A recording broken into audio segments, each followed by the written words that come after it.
Petri Wine brings you Basil Rathbone and Nigel Bruce in the new adventures of Sherlock Holmes.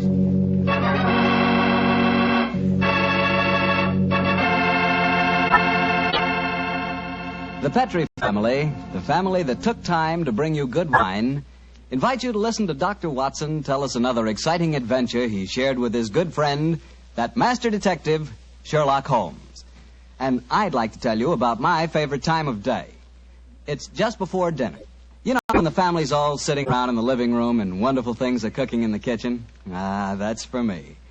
And boy, that's the time for a glass of sherry. Because Petri California sherry really makes waiting for dinner a pleasure. That Petri sherry is the perfect before-dinner wine. Just look at its beautiful amber color. And then taste that wonderful Petri sherry. What a flavor. Petri sherry has a rich, nutty flavor that's right from the heart of sun-ripened grapes. And if you like your sherry dry, you know, not sweet, you'll want to get Petri Pale Dry Sherry. Or better yet, taste them both. Don't buy one, buy two. Those letters P-E-T-R-I on the label are the personal assurance of the Petri family that Petri sherry is truly good wine.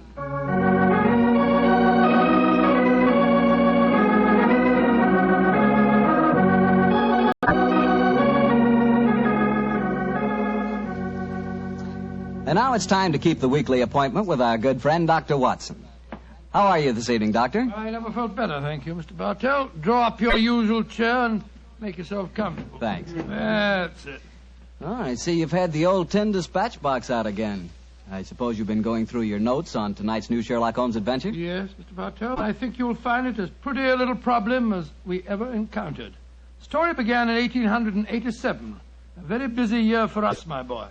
It was the same year that Holmes solved the case of the Amateur Mendicant Society, who held their meetings in a luxuriously furnished vault below a furniture warehouse. Oh, I remember that story, Doctor.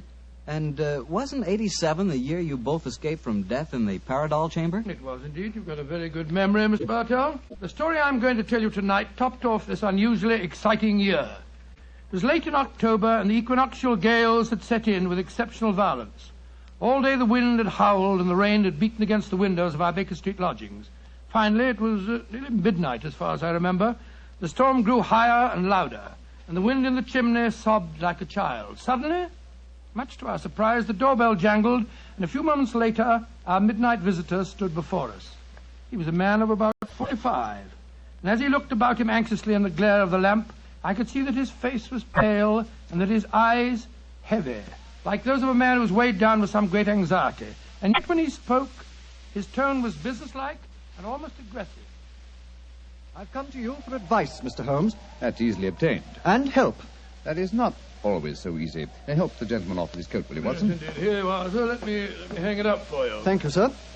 I heard of you, Mr. Holmes, from Major Prendergast. Oh, yes. He said that you could solve anything. Oh, I'm afraid he said too much. But you've never been beaten. I've been beaten 4 times, sir. 3 times by men and once by a woman. But supposing you sit down and introduce yourself. My friend is Watson, Dr. Watson. How do you do, sir? How do you do, Doctor? My name is Lovelace, Edmund Lovelace. And what brings you to me this hour of the night, Mr. Lovelace? I'm in terrible trouble, Mr. Holmes. You don't know anything about me, but if you'll accept my case, you can save 4 lives. I wouldn't say that I know nothing about you, sir, though it's true that I know little beyond the somewhat obvious fact that, you're single, that you keep a dog, but not a manservant, and that you are much preoccupied with your business, which I take to be some form of insurance. Oh, come. Oh, steady. Now, what is this? Well, Black magic? I'll wager that my friend's right, though. Isn't he, Mr. Lovelace? Perfectly. But I'll be hanged if I can see how he knows Oh, it. it's a practical application of logic, sir. The briefcase that you carry might at first indicate a barrister or some other professional man, but your brusque, businesslike manner counteracts that suggestion. An insurance broker who must visit clients at odd hours is the likeliest man to combine that manner with a briefcase at midnight. But the wife and the manservant, and the fact that I'm preoccupied with my business. Your cufflinks don't match, sir. Each is from a different pair. That would suggest preoccupation, and it's a mistake that neither a wife nor a servant would have allowed to pass. Yes, but how about the dog? Oh, surely that's obvious, Watson. Well, I can't see it. I shall let you ponder on that matter while Mr. Lovelace tells us his problem. Mr. Holmes, are you as interested in preventing a murder as in solving one? Well, naturally I am, Mr. Lovelace. Even more so. But please tell me your story. I live with 4 cousins of mine in an old Camberwell. My grandfather left the house and a sizable fortune to the 5 of us on condition that we lived together and maintained the family unity. It probably would surprise you to know that we've grown to get pretty much on each other's nerves. Well, what happens if one of you dies, Mr. Lovelace? His share is divided among the others, Doctor. Oh, yes. The wonder to me is, sir, that not that a murder may take place, but that it has not happened long ago. Who's responsible for the administration of the estate? My cousin Gerald. He's much older than the rest of us, and he's a thoroughly unpleasant, cantankerous man. Yeah. He gets an extra share in the estate as administrator, and in consequence he doesn't work. We feel, of course, that he lives off us, and we're continually quarrelling with him about it. Sounds like a jolly household, I must say. There's going to be trouble, Mr. Holmes, I know it. Gerald hates us, and he's jealous of our share in the estate. You spoke of preventing murder just now. Yet I can see that you've selected your cousin Gerald as the potential murderer. Am I right? Yes, you are. Mm-hmm. But don't think it's personal prejudice that makes me suspect him. I have good reason doing so. Oh, what reason? This evening, just before dinner, I helped Gerald off with his top coat and went to hang it up for him. As I did so, I heard a strange metallic clink in one of his pockets. I slipped my hand inside it and found a hypodermic syringe and a small phial of liquid. I opened the phial and smelled it. Gentlemen, it reeked of bitter almonds. Bitter cyanide, eh? And what did you do? I thought of destroying it, but I realized that would put him on his guard, so I replaced it in his pocket. Of course, I warned the others, and we decided that I'd come to you. I had the most important client tonight, or I'd have been here earlier. Yes, it seems odd that you didn't come directly to Mr. Holmes as soon as you'd made the discovery, Mr. Lovelace. After all, if a potential murderer is walking about with a pocket full of cyanide, I should have thought that itself was more important than business. Well, Yes, I suppose it might seem so to you, Doctor. Now, that's a most interesting stick you carry, sir. May I examine it? Of course. Here. Oh, thank you. Now I see how you deduced that Mr. Lovelace had a dog, Holmes. There are the marks of the dog's teeth on the stick. Yes, my dear Watson, but these marks under scrutiny give us even more specific information. He's a large dog. You've had him for some years, Mr. Lovelace, and he's now old and feeble. Well, you're perfectly right, but I'll be hanged if I can see how you can tell that from looking at a walking stick. This stick is covered with teeth marks, therefore it has been carried many times by the dog. Now, it's a heavy stick, so only a large dog could have carried it. And the teeth marks also indicate a large jaw. The older marks are deep sunk. Look here. The fresh ones, where the wood is not yet darkened, are shallow. Yes, it's obvious that the jaws are losing their strength. That's very clever of you, Mr. Holmes, but I don't see what it has to do with the case in hand. Oh, neither do I, Holmes, I must confess. No, surely it tells us that your story, Mr. Lovelace, may bear a less terrifying implication than you think. On the other hand, its implication may be even more terrifying. Oh, it's late at night. I feel that any further delay in this matter would be extremely dangerous. I suggest that we get a cab and come to your house in Camberwell at once.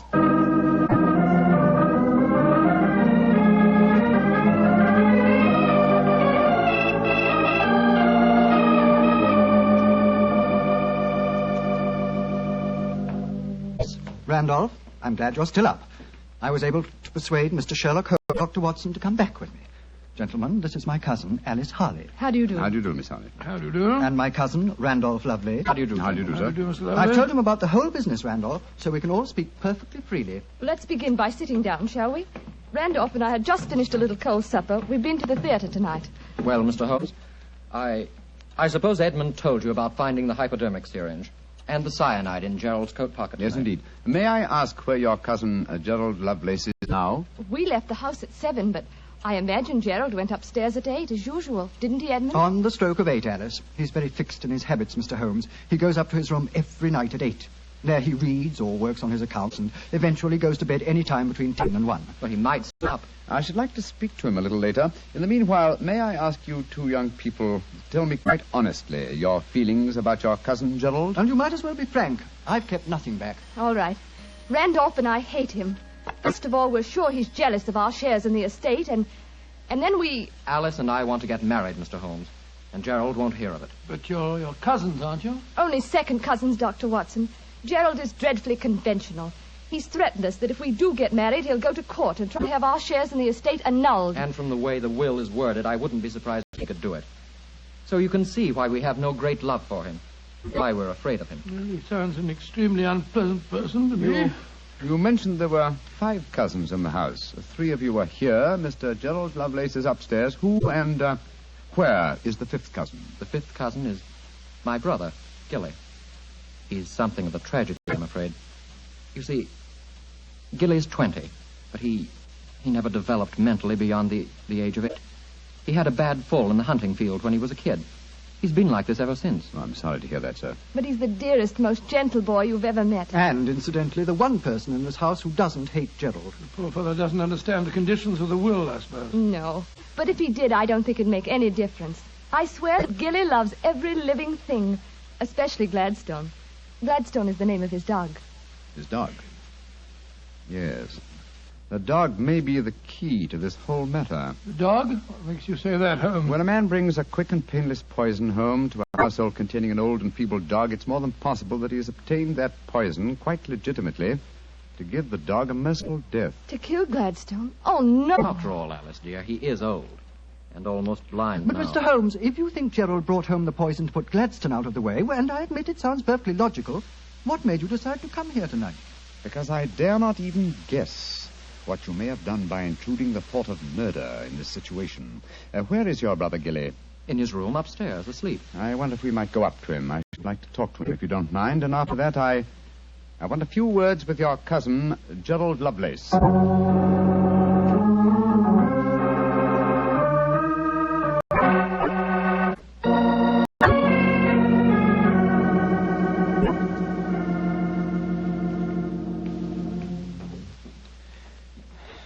He's asleep, Mr. Holmes. Yes, with a dog in his arm. I'm afraid we'll have to waken him. Gilly? Gilly? It's all right, Gladstone. We're not going to hurt him. Gilly? Who is it? Oh, hello, Alice. Who are these men? They've come to take Gladstone away. No, Gilly, we haven't. Oh, of course not, Gilly. We've just come to admire him. Your brother's been telling us what a fine dog he is. Oh, that's different. Isn't he beautiful? I just had such a wonderful dream about him. Such a wonderful dream. What was it, Gilly? Well, he was all young again. Just a puppy. He was chasing a rabbit across a cliff top. And I was running with him. Oh, Gladstone looked so beautiful. Didn't you, old boy? Of course you did. And you know, the rabbit went down a hole, and Gladstone went down after him. And I went down after Gladstone. And we all had tea with the rabbits. Oh, wasn't it funny? We all had little green hats on. Hats with feathers. I wanted Gladstone to try one on, but he wouldn't. So sleepy. Come on, Gladstone. Let's go back to the tea party. Poor kid. His world may be a great deal more pleasant than ours, Watson. That's what I'd like to think, Mr. Holmes. Now I'd like to have a few words with your cousin Gerald. His room's at the end of this corridor. I'm afraid Gilly wasn't much help to you, Mr. Holmes. On the contrary, young lady, he told me exactly what I wanted to know. Here we are. This is Gerald's room. There's no light under the door. He must have gone to sleep. And I'm afraid we must waken him, too. Must be a heavy sleeper. But he isn't. He's a remarkably light one. Come on, let's go in. Strike a match, will you, old fellow? Sure. The gas mantle's at the head of his bed, Dr. Watson. Yeah. Well, he's lying on the outside of his bed. He must be... There's blood on the pillow. Great Scott, Holmes. The back of his skull smashed in. He's been murdered. Oh, no! Horrible! Yes, Watson, but not by blows on his head. Look here on the table by his bed.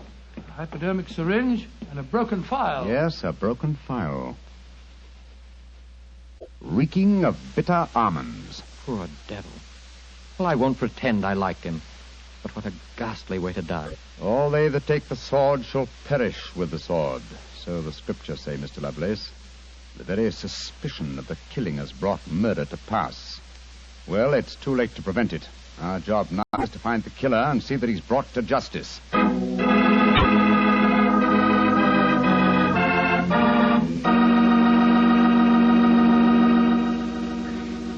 Dr. Watson will tell you the rest of his story in just a few seconds.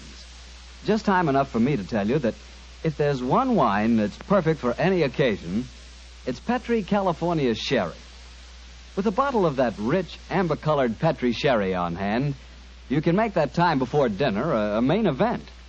And Petri Sherry is the perfect answer to the question of what to serve when company comes.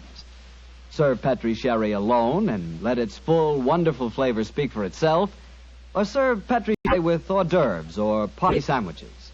And remember, you can serve Petri sherry proudly, because Petri is the proudest name in the history of American wine. Well, Dr. Watson, so you found Gerald Lovelace dead in one of the bedrooms of the house in Camberwell. What did you do? Send for the police? Not at once, Mr. Bartell. Sherlock Holmes persuaded the remainder of the household to give him the opportunity of examining the scene of the crime carefully before the police were sent for. And so, a few minutes before 1 o'clock that October night, Holmes and I stood alone in the room of death. Turn the gas a little higher, will you, old chap? Sure. You know, Holmes, I think you should have sent for the police right away. In a case like this, Watson, I prefer to be my own police. When I have spun the web, they may take the flies, but not before. What are the results of your medical examination, old chap? Well, it's exactly as you reconstructed it, Holmes. He was first beaten on the head with that poker lying on the floor. Then he had the full phial of cyanide injected into his left wrist. Can you estimate the time of death accurately? No, this room's confoundedly hot. He might have died any time from 1 to 5 hours ago. Yes. It's now 1 o'clock, and we know that he was alive at 8. Mr. Edmund Lovelace saw him leave for his room at that hour. Yes, if he was telling the truth. One thing we do know for a fact is that this man was murdered at the exact moment he was going to bed. He's wearing his nightgown and nightcap, but his bed has not been slept in. Well, isn't it possible that the murderer might have killed him shortly after 8 and then dressed him in his nightclothes to confuse us? No, my dear chap. You will notice that the hypodermic needle passed through the sleeve of his nightshirt. Here. Also, the nightcap is crushed and bloodstained from the blows of the poker. No, Gerald Lovelace had prepared for bed. Yes. Look at the glass of water on the night table and the prayer book and the watch. Yes. Signs of a prosperous and meticulous man. Mm-hmm. Very fine gold watch and in excellent condition. Aha. There's the answer, Watson. What do you mean there's the answer, Watson? I just wound this watch one turn and then it was fully wound. That provides us with a time schedule for our murder. Come on.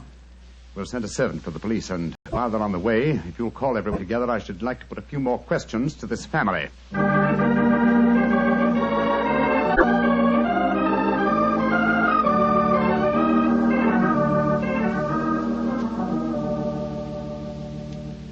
Before the police arrive, I should like to hear your statements again very carefully, if you don't mind. Mr. Edmund Lovelace, what were your exact movements tonight? I left here shortly before 10. From 10 o'clock until the time I came to Baker Street, I was with my client. His name and address, please. Derek Waterlow, 9 Onslow Square, South Kensington. Thank you. Make a note of these, will you, Watson? All right, you're home. You, Miss Harley, and you, Mr. Randolph Lovelace, went to the theater together. Can any independent witness testify as to your movements? Well, yes, Mr. Holmes. We went with friends, the Grant Moresbys. They live at the Clarendon Hotel off Charing Cross. What time did you leave this house? Well, it was about 7:45, wasn't it, Alice? Yes. And after the play, we went to the Café Royal for a little refreshment with our friends and then came back here. I see. And what time did you arrive back at this house? Just a few minutes before midnight. I remember the grandfather clock in the hall striking just as we went into the drawing room. And your brother Gilly, sir. I hate to waken him again. Have you any idea of his movements tonight? Well, he never goes out after dark, Mr. Holmes. But I spoke to the cook as we came in tonight. She says that he played cards with her until just after 10 o'clock. He was fast asleep when I looked in on him shortly after midnight. Thank you. You've made a note of all these facts, Watson? Yes, Holmes, I got them all down. Good. Then let's be on our way to Baker Street. But the police, Mr. Holmes, they're on their way. I know. Please give them my regards, will you? Apologize for my informality and tell them that I shall have the answer to this matter probably in a little over 24 hours.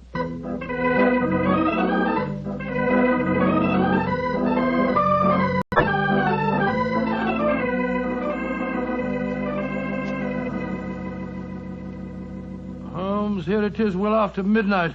You haven't done a thing on the Camberwell case. No, but you have, old chap. You've checked on all the time alibis and found them valid. I'm much obliged to you. Yes, Inspector Lestrade was here tonight, you know, and he made some pretty caustic remarks, I can tell you. Oh, didn't you inform him that I'll have the answer to the problem before many hours have passed? Yes, I did, but you know, Lestrade, he wanted action. You shall have it. Is the watch still running? Yes, there's another thing. What'll Lestrade say when he finds that you took the dead man's watch? I've no idea. Oh, why did you take it anyway? You sound sleepy, old chap. Yes, I am confoundedly sleepy. Well, why don't you go to bed? Oh, what are you going to do? continue my vigil with my pipe and the watch of a dead man.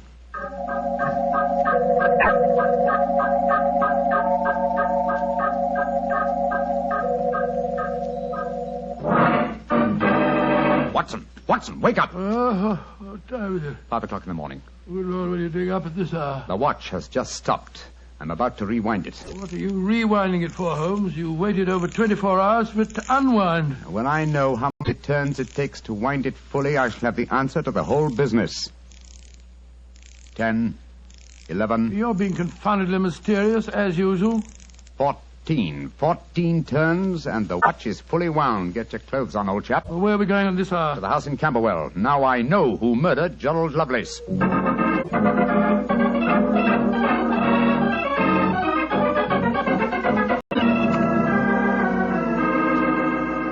Mr. Edmund Lovelace, I'm glad you let us in. Please take us up to your young cousin's room at once. Gilly? What do you want with him? I'll explain in a moment. Please take us up to him. Oh, of course, but what brings you here at this hour of the morning? Mr. Holmes knows who murdered your cousin. Well, I'm glad to hear it. It's more than the police seem to know. They were here half the night cross-examining us. Here we are. I don't think we'll bother to knock.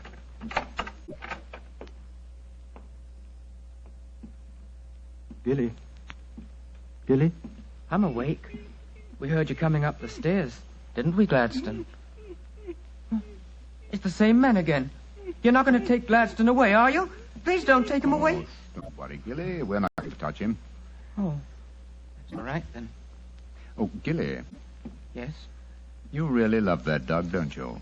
of course I do. More than anything or anybody. I believe you'd even kill a man who tried to hurt Gladstone. Wouldn't you? Oh, yes, sir. I would. Gilly! No. Great Scott. Gilly, I don't think you'd really kill a man. I don't think you could. Couldn't I, though? How would you kill him? I'd hit him first. I'd take a poker and hit on the head so he couldn't fight back. And then I'd take the nasty needle he told me he was going to stick in Gladstone, and I'd fill it full of that water he showed me, and I'd stick it in him.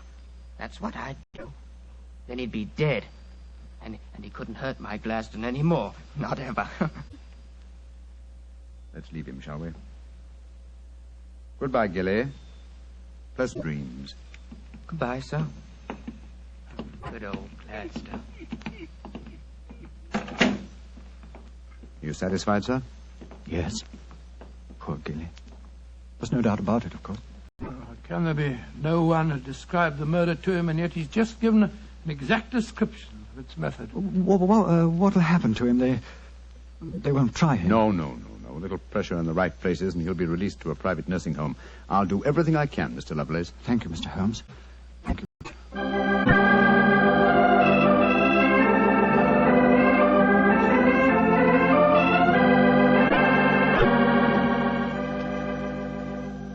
Well, Holmes, now that we're back in Baker Street and the whole depressing case is finished with, perhaps you'll tell me how you knew that Gilly had committed the murder. Well, consider the time schedules, old fellow. You checked the alibis of the other cousins and found them satisfactory. That meant that Alice Harley and Randolph Lovelace could have committed the crime only at midnight. Edmund only before 10. Gilly only around 11. You said that the time of death could have been at any of those hours. Yes, I did. So how did you pin it down to 11? The watch gave me the specific answer. When I picked it up, I unthinkingly wound it. Made one turn and was then fully wound. Now, when does a methodical, precise man like Gerald Lovelace wind his watch? Just as he's going to bed. Exactly, old fellow. So that it was obvious that he was killed precisely one watch stem turn before I wound his watch. Now I'm beginning to see daylight, Holmes.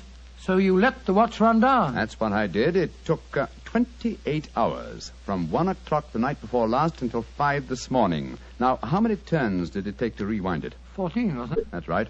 Therefore, one turn of the watch stem equaled 2 hours, proving that Gerald Lovelace had been murdered 2 hours before 1 o'clock at 11 p.m. When Gilly was the only one who could have done it. You know, Holmes, I still find it hard to believe that boy was capable of such a ghastly crime. He seemed so gentle. Oh, he is. Except when his beloved dog's life was at stake, probably out of some mistaken notion of kindness. Gerald Lovelace warned the boy of his intentions regarding the dog. Oh, it's a sad business, Watson, a sad business. I hate to think of that boy spending the rest of his life in a mental home. I have one prayer for his future. What's that, Holmes? The dog Gladstone can't live very long. I pray that Gilly does not long outlive him.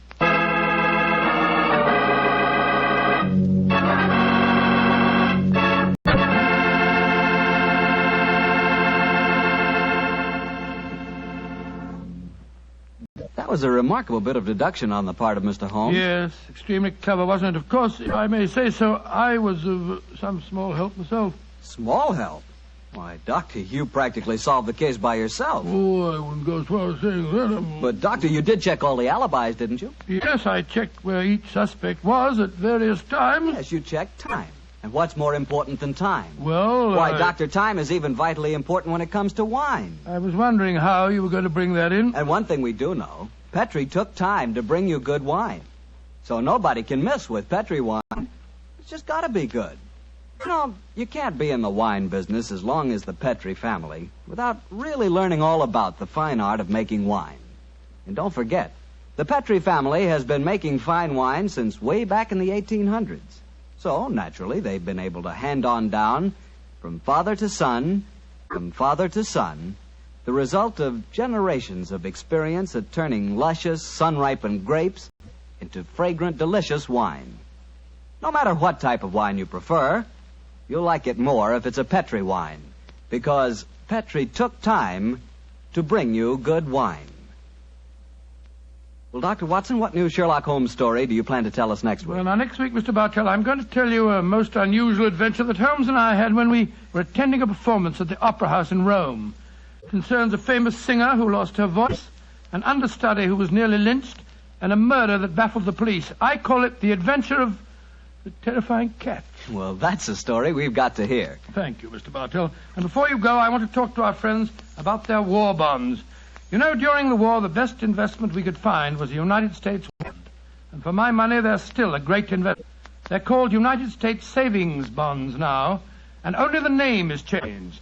Savings bonds are sold in the same denominations and give you all the same advantages. And you can buy savings bonds at the same places at your bank or your post office or through the payroll savings plan. So invest all you can in United States savings bonds, because you cannot find a better or a safer investment.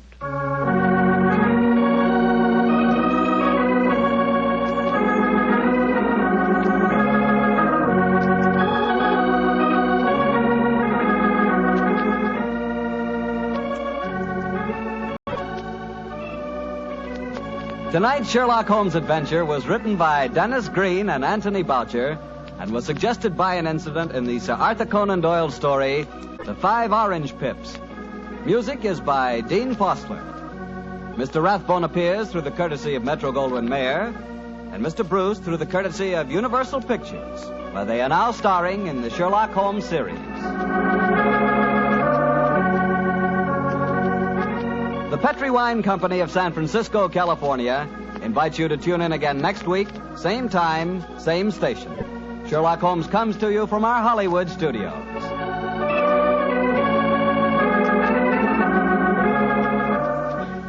This is Harry Bartell saying good night for the Petrie family. Listen every Monday on most of these same stations at clock to Michael Shayne, followed immediately by Sherlock Holmes. This is the Mutual Broadcasting System.